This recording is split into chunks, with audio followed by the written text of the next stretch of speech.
Hi, Nick Weekly, and I'm here with G Loves G. What's going on today? You know what? I don't have time for that right now. And I'm gonna tell you. I'm Okay. gonna tell you why. I don't even have Okay. time to banter with you because of how annoyed I am. Why are you annoyed? Okay, so do you know in the beginning of Father Abe's video when he started off like Instagram time, and then Yeah, he started yeah. comparing the two, like his accounts with everybody else's accounts. So I went on our YouTube to just look at the analytics of how our video is doing, and can you believe some turd thumbs us down? One person, whoever it is, show yourself. I'm not gonna bully you, maybe a little bit, but show yourself. I really appreciated the two questions that he asked. I think especially the second one is the one that like resonates with me the most. Does my social media reflect who I am? So I think social media can give people like the power to wear an ugly mask. Like I literally had to delete Twitter because I just couldn't. It was too much because people were using it like a diary, and I was like, you're ranting and subtweeting, and like if you wrote that down and put it away, it would feel a lot better than putting it into the world and Yeah. having people constantly engage in it. So I went to DeSales University, and it was really nice to hear that Father Abe talk about St. Francis de Sales because all my 4 years there, I just be who you are and be that well. That was really on every poster and every flyer, every class that we participated in. There was always some reminder of DeSales.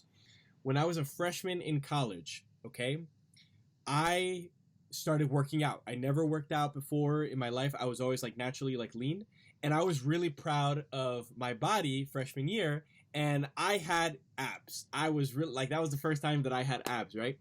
And I took a picture of them and I put it on Instagram, right? And my aunt was following me on that Instagram account, and she messaged me immediately and she goes, "You're not going to like this, but I want you to take it down." And I said, "Why?" "I am super proud of my body. I looked ripped. I am so happy." And she goes, "You need to understand something. That's going to be there forever. Okay? So somebody's going to find it. It's super inappropriate because what if what if somebody takes that photo and then like manipulates it or does something weird with it? And then also you're putting yourself out there. You're revealing so much of yourself that should not be Mm-hmm. revealed." What's interesting though is that my aunt is by no means considered conservative. See, in our culture, in the Brazilian culture, we like we're a country about the beaches. Like we're just happy people. You go to any beach in Rio, and people are literally half naked there, but no one is seeing it as like, oh, this is over sexualized. This is just the Mm-hmm. beauty of your body. So that's Yeah. why when you go on the beach, you'll see a diversity of things there. You know. So my aunt's approach was, you're showing something off like you're a piece of meat. So which what I thought was interesting about that was, listen, like you look healthy, appreciate that. You don't need to show yourself off in that way.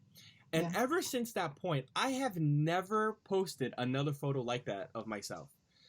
I think what's interesting is that, I struggle with understanding, why people are doing that. And only to put myself in their shoes, when I did it, I wanted to get some likes. I wanted to get some attention. I think that Yeah. all of those things are extremely like they might not be the correct answer, but they're my answer. They're an authentic answer of why I Mm-hmm. was doing it at the time. Mm-hmm. And it was almost this like relationship that I had with social media. Like, oh my gosh, if I put on an extra 10 pounds of muscle, I'll put it on Instagram and I'll get maybe another 100 likes.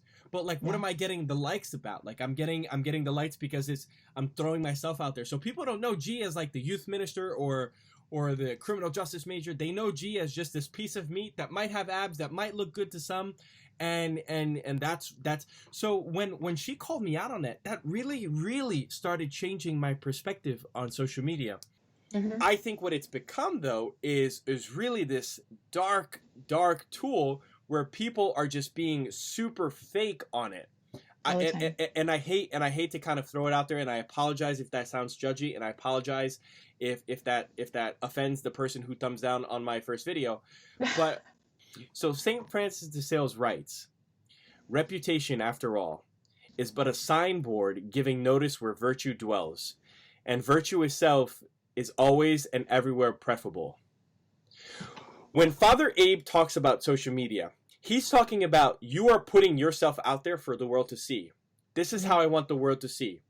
Mm-hmm. So when you look at it, I view what Francis de Sales is saying, that social media is the billboard for your life and how people are seeing you. Yeah, it's a And good way to say it. if you are putting yourself out there on social media in a way that does not really support who you are as an authentic person, regardless if you are a Christian, religious, non-religious, if it is not supporting who you are and you are creating a version of yourself that is not it, I have tremendous issues with that. So much of the world right now is really on your phone, behind a screen, and as ministers, as youth ministers, true to our Salesian heart, if we're going to be where the young people are, that's where they are, and that's where I want to be. And I want to make sure that I am as positive and as inspiring as possible. I think sometimes people also share things because they're too afraid to put it in their own words. If you share stuff, put your name and address on it. Own it. If you are proud of what you're sharing on social media that might be controversial, don't use the excuse and say, "Oh, it's a New York Times article." If something you're sharing is worth sharing, it's because you believe in it. Before that, I had made the decision of like what I wanted my social media to be. I had my why, I had my purpose, my understanding. Like to me, it's a photo album that I get to look back, read my past thoughts and what I felt during that time, and like who I want to celebrate, and like what I think is inspiring, the same way you're saying it, right? But I also understood that on top of my own personal values, I was representing other people's values. If someone saw me doing something that was questionable, or posting something that was questionable or hurtful or just like rude, like that wasn't just going to affect me, my family, and the people that I know, but Absolutely. also what I'm representing. And One of the things that I struggle with the most is after when people attend our programs, they put all of their programs up on their bios. Okay, so do let me your just famous speech, give it to him. Come on. it's not a boy or a Girl Scout badge. You know, like it's not meant for you to just I went on a program and in the bio it goes. You know, 18 things. Listen, people are still gonna do it, and like that's perfectly fine. But I honestly I get uncomfortable with like listing all of the programs that people have done, because to me it's like, listen, you're going on a program not for the experience, not for that. It's not a resume. Yeah. It's not a resume. What are you applying for? You And know? like the program is not like, the program is not your identity. Like, you know, what's your identity if you're going to buy into the Salesian charism? Salesian, being Salesian. So if that's what you want to put in your bio, awesome. But you don't, she's right. Like, you're so right. Like, you don't need to be, it doesn't need to be all of them. That's not who you are. It's something that you did. Like, and I mean, that's a whole other conversation, right? Identity versus like things like that. But social media, again, is one of those other things that just allows you to show the world part of yourself. And I want to really like, I'm going to end like this part of my conversation where the biggest danger of social media is when you fall into the temptation to start comparing yourself with other people. 100%. When you start comparing yourself against other people, I want you to understand something. You're not necessarily only comparing yourself with that person, but you're comparing yourself to that person and a filter and an edit and, you know, whatever other, you know, you're comparing yourself against something that might not be real. Like there's real foundation to it, but the final product might not be real.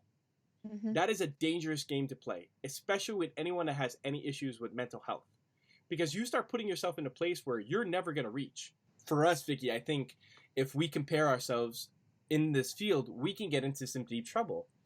Bishop Barron, Father Mike Schmidt, people who have years of writing, of experience, of schooling. I think maybe one of them has a doctorate. And I am 5 years into ministry. I just got a theology degree 2 years ago. Okay? I am still uncomfortable talking about theology. I am still uncomfortable talking about certain aspects of our faith. If I compare myself, it is super unfair to me.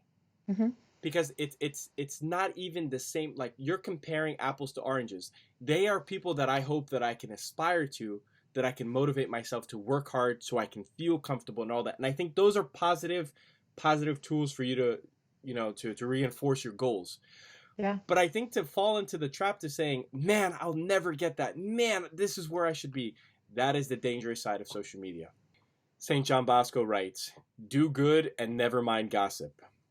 If we pick a quarrel with somebody, we are the losers, even if we win an argument. Occasionally, some people are only too eager to start a quarrel so as to have an excuse or pretext to hurt us in other ways. If that is not like the summary of social media beef, sometimes Subcommunity. sometimes people are just gonna pick stuff. Sometimes people are gonna challenge you. Be who you are and be that well. And my girlfriend's brother Stefan actually hooked us up with this lovely studio mic. So I want to give him a shout out, because if you're hearing this crystal clear audio, it's because of him. So thank you, Stefan. Thank you for watching this week's video. If you guys feel like being awesome, please hit that like, subscribe, and turn on your notification. Why did you laugh? I was almost there. We'll be back next week. Make sure you tune in for next week's video. Don't forget, please watch Father Abe's video first, and then go ahead and watch ours. Father Abe's video comes out next Monday. Ours is always on Friday. With that, happy feast of Merry Help of Christians. Happy life. Stay healthy, stay safe, and we'll catch you guys in the next one. Bye, everybody. Peace.